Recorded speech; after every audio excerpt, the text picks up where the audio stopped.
बोलावतिया पश्चिम टोली अनुआ बोलावतिया खेले खाती Holi. Recording by Kanak studio Ara.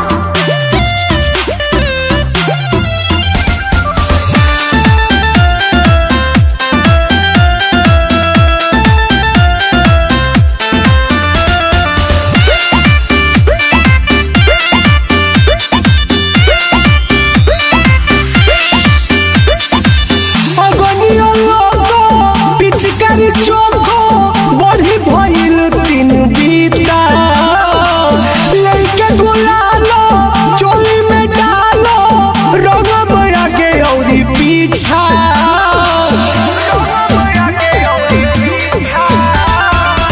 अगनिया लोगो पिचकारी चोखो बढ़ी भइल तीन बीता लइके गुलालो चोली में डालो रंग के आगे औरी पीछा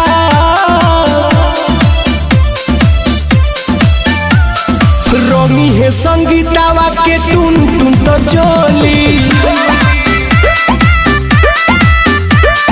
छोटिया बोलावतिया खेले खाती होली।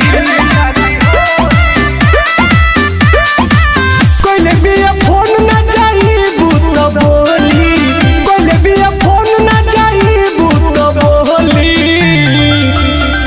सोनावा बोलावतिया खेले खाती होली। मालावा बोलावतिया खेले खाती होली। अरे हट स गरमाइल बिया ठंडा क देबे दस।